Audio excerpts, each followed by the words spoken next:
नमस्कार विद्यार्थी मित्रों। आज हम कक्षा 7 में हिंदी विषय में उपमन्यु पाठ देखेंगे। इस पाठ में गुरु और शिष्य की बात की गई है। तक्षशिला क्षेत्र के एक ऋषि का नाम था अयोधधौम्य। उनका एक शिष्य था उपमन्यु। उनके आश्रम में बाल विकास के पुनीत कार्य में सर्वाधिक महत्व ग्रंथों के अध्ययन का न होकर आचरण व संस्कारों को मिलता था। यही ज्ञानार्जन का स्वरूप। धौम्य ऋषि ने उपमन्यु को आदेश दिया, बेटा तुम गौओं की रक्षा करो। उपमन्यु जंगल में जाकर गाय चराने लगा। दिन भर गायें चराकर जब वह एक दिन सायंकाल वापिस आया तो वह बड़ा प्रसन्न था। आचार्य जी ने उससे पूछा, बेटा तुम बड़े प्रसन्न व मोटे दिख रहे हो, आजकल खाते पीते क्या हो? उसने उत्तर दिया, आचार्य जी मैं भिक्षा मांगकर खा पी लेता हूँ।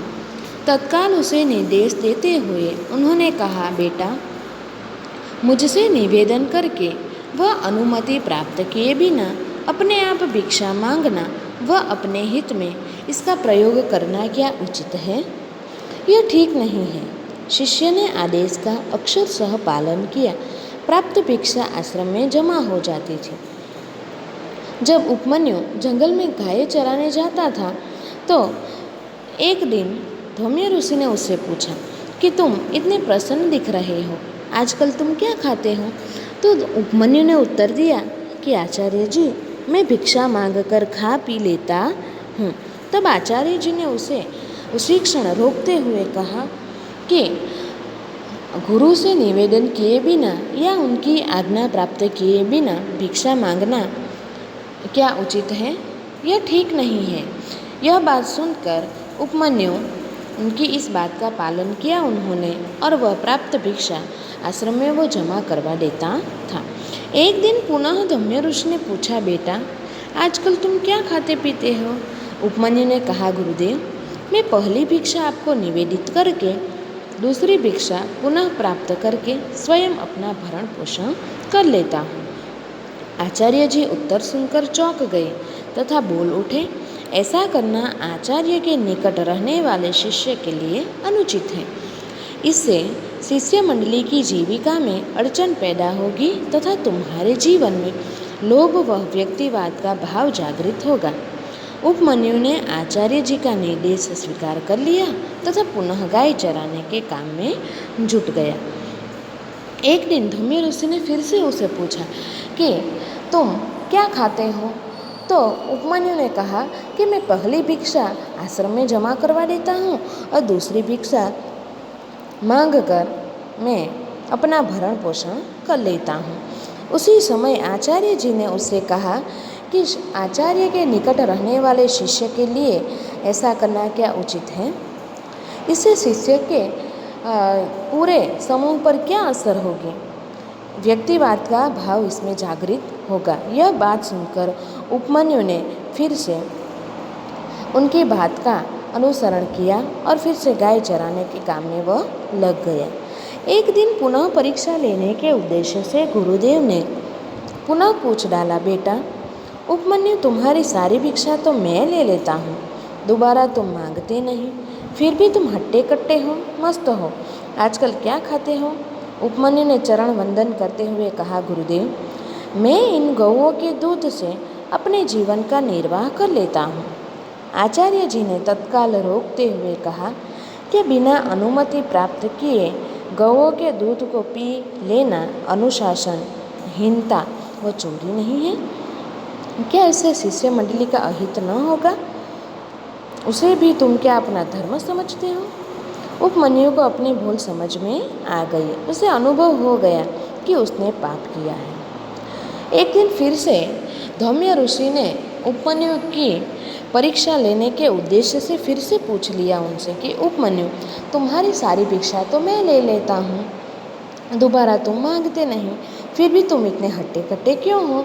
तब उपमन्यु ने आचार्य जी का चरण वंदन करते हुए उनसे कहा कि आचार्य जी मैं गौओं का दूध पीकर अपना भरण पोषण कर लेता हूँ। यह बात सुनकर आचार्य जी ने उससे कहा कि इस बात का असर शिष्य मंडली पर कैसा होगा, ये अहित नहीं है? इसे क्या तुम धर्म समझते हो? उपमन्यु को फिर से अपनी भूल समझ में आ गई और वह पाप उसे लगा कि मुझसे पाप हुआ है, ऐसा उसे अनुभव होने लगा। कुछ दिनों बाद पुनः प्रश्न पूछे जाने पर उपमन्यु ने कहा, भगवान, ये बछड़े अपनी माँ का दूध पीते समय कुछ फेन उगल देते हैं, मैं वही पी लेता हूँ। आचार्य जी हंसकर बोल उठे, हे भगवान, यह दयालु बछड़े तुम पर कृपा करके तुम्हारे लिए बहुत सा फेन उगल देते होंगे। इस प्रकार तुम अपने हित के लिए इनकी जीविका में अड़चन उत्पन्न नहीं कर देते हो, यह योग्य नहीं है। उपमन्यु ने अपने गुरुदेव के निर्देश को स्वीकार कर लिया। कुछ दिनों के बाद फिर से धौम्य ऋषि ने उपमन्यु से पूछा कि तुम क्या खाते हो? तो उपमन्यु ने कहा कि ये जो बछड़े हैं अपनी माँ का दूध पीते समय जो फेन उगल देते हैं वो मैं पी लेता हूँ। यह बात सुनकर आचार्य जी हंस पड़े और बोले, हे भगवान, ये दयालु बछड़े तुम पर इतनी दया कर रहे हैं कि तुम्हें वो जो फेन उगल देते हैं तुम उसे पी लेते हो, तो क्या तुम बछड़े की जीविका में अड़चन पैदा नहीं कर रहे हो? यह योग्य नहीं है। उपमन्यु गुरुदेव के निर्देश को स्वीकार उन्होंने। अब खाने पीने के सभी द्वार बंद हो गए। भूख से व्याकुल होकर उसने एक दिन आक के पत्ते खा लिए। इसके तीखे व कड़वे रस के कारण वह अपनी आँखों की ज्योति खो बैठा। आचार्य जी ने उसे भिक्षा खाने के लिए भी मना किया, गाय का दूध पीने के लिए भी मना किया, बछड़े जो फेन उगलते थे वो भी पीने के लिए मना कर दिया।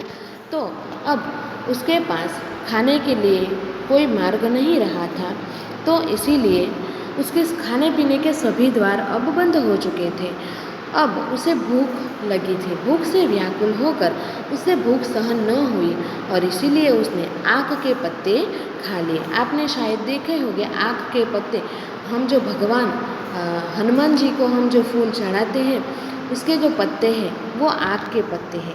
वो कड़वे और तीखे होते हैं। हमारे शरीर को भी उसका दूध होता है वो नुकसान करता है, और यदि आँखों में चला जाए तो हमारी आँखों को भी नुकसान करता है। तो यहाँ पर तो उपमन्यु ने आक के पत्ते ही खा लिए अपनी भूख मिटाने के लिए, और इसके तीखे और कड़वे रस के कारण वो उपमन्यु अपनी आँखों की ज्योति खो बैठा। वो अंधा हो गया। अंधा होकर भटकते हुए एक कुएं में गिर गया। अब अंधा हो जाने के कारण उसे कुछ न दिखाई दे रहा था, इसीलिए जंगल में एक कुआं था तो उस कुएं में वह गिर गया। सूर्यास्त हो गया, वह आश्रम में वापस न आ सका। आचार्य जी चिंतित हो गए। उन्होंने शिष्यों से पूछा। उन्होंने कहा, वह गाय चराने गया है। व्यथित मन से आचार्य जी ने कहा, मैंने इसकी परीक्षा लेने के लिए उसे खाने पीने के सभी मार्ग बंद कर दिए थे। लगता है इसे क्रोध आ गया है, अतः वह नहीं लौटा। सूर्यास्त हो गया, सूर्य ढल गया, फिर भी उपमन्यु आश्रम में वापस न आया। इसीलिए धौम्य ऋषि को अब उसकी चिंता होने लगी। उन्होंने आश्रम में शिष्यों से पूछा तो उन्होंने बताया कि वह तो गाय चराने गया है, लेकिन अभी तक वह वापस आया नहीं है। और यह बात सुनकर आचार्य जी व्यथित हो गए। उनका मन गंभीर हो गया। वो सोचने लगे और उन्होंने कहा कि मैंने तो सिर्फ उपमन्यु की परीक्षा लेने के लिए ही उसे खाने पीने के लिए ना कहा था। लगता है इसी बात को लेकर वह मुझसे क्रोधित हो गया है, इसीलिए वह आश्रम में वापस नहीं लौटा। पितृस्नेह से युक्त धौम्य ऋषि शिष्य मंडली के साथ उसे खोजने निकल पड़े। पितृस्नेह से यानी प्राचीन समय में जब गुरु और शिष्य आश्रम में रहकर एक दूसरे को समझते हैं, गुरु के पास से शिष्य शिक्षा प्राप्त करता है, तो उस समय गुरु और शिष्य के बीच में पितृ और बालक उन दोनों का जो संबंध होता है ऐसा पवित्र संबंध बन जाता है। तो यहाँ पर भी धौम्य ऋषि उपमन्यु को अपने बालक के समान मानते थे और इसीलिए पितृ स्नेह से युक्त होकर धौम्य ऋषि कुछ शिष्यों को अपने साथ लेकर जंगल में उसे ढूंढने के लिए निकल पड़े। जोर से चिल्लाकर पुकारने लगे, बेटा उपमन्यु तुम कहाँ हो? जंगल में जाकर धौम्य ऋषि जोर जोर से उसे पुकारने लगे, उसका नाम लेकर उसे पुकारने लगे और कहने लगे कि तुम कहाँ हो? गुरुदेव की वाणी सुनकर भाव विभोर उपमन्यु बोल उठा, गुरुवर मैं कुएं में गिर गया हूँ। गुरुदेव जब उसे पुकार रहे थे कि उपमन्यु तुम कहाँ हो, तो यह बात सुनकर उपमन्यु ने उसे आवाज़ दी कि गुरुवर मैं कुएं में गिर गया हूँ। आवाज़ की दिशा में धौम्य ऋषि अपने शिष्यों को लेकर जाते हैं। वहाँ जाकर आचार्य जी ने कुएं में इसके गिरने का कारण पूछा। वस्तु स्थिति से परिचित होते हुए वे बोल उठे, तुम मेरे अत्यंत निष्ठावान शिष्य हो। तुमने मेरे आदेशों का पूर्णतः पालन करके अनुशासन प्रियता का परिचय दिया है तथा परहित के लिए सभी कष्टों को सहा है, अतः जीवन में सफलता अवश्य मिलेगी। गुरुदेव ने उससे कहा कि मैं तो सिर्फ तुम्हारी परीक्षा लेना चाहता हूँ। तुम मेरे अत्यंत निष्ठावान और प्रिय शिष्य हो। अनुशासन प्रिय तुम शिष्य हो। दूसरों के हित के लिए तुमने भिक्षा खुद न खाकर आश्रम में जमा करवा दी। गायों का दूध पीना भी तुमने बंद कर दिया और इसीलिए तुम मेरे प्रिय शिष्य हो। इसीलिए जीवन में तुम्हें सफलता अवश्य प्राप्त, तुम भगवान की कृपा भी प्राप्त होगी। तुम देवताओं के चिकित्सक अश्विनी कुमार की स्तुति करो।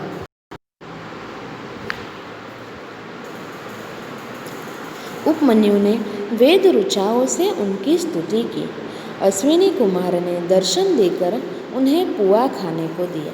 उसने कहा, गुरुदेव के निर्देश के बिना ऐसा करना हितकर नहीं है। उपमन्यु की गुरु भक्ति से प्रभावित होते हुए अश्विनी कुमार ने उसे आशीर्वाद दिया। उसकी आंखों की दृष्टि ठीक हो गई, वह पूर्ण स्वस्थ हो गया। उनके निर्देश पर वह अपने आचार्य धौम्य ऋषि के चरण वंदन हेतु गया और उन्हें पूरी घटना सुना दी। धौम्य ऋषि ने आशीर्वचन देते हुए कहा, तुम मेरे एक अत्यंत श्रेष्ठ शिष्य हो। तुमने परीक्षा में सफलता प्राप्त करके प्रकट कर दिया है कि अपने सहयोगियों व सृष्टि के सदस्यों के हित में व्यक्तिगत हित का परित्याग करना ही धर्म है। यहाँ पर धौम्य ऋषि ने उपमन्यु को धर्म की व्याख्या बताई है कि धर्म किसे कहते हैं, भले ही इसमें कितना ही कष्ट सहन करना पड़े। अतः अश्विनी कुमार के कथन अनुसार तुम्हारा कल्याण होगा तथा वेद एवं धर्मशास्त्र तुम्हारे अंतःकरण में स्फुरित हो जाएंगे। मेरा आशीर्वाद व मंगल कामना तुम्हें सदैव प्राप्त होगी। इस प्रकार धौम्य ऋषि ने उपमन्यु को आशीर्वाद दिया और उनसे कहा कि तुम्हें आशीर्वाद है, तुम सदैव हमारे आशीर्वाद तुम पर प्राप्त रहेगी। इस प्रकार इस पाठ में हमने एक गुरु और उसके आज्ञाकारी शिष्य के बारे में हमने देखा है। नमस्कार।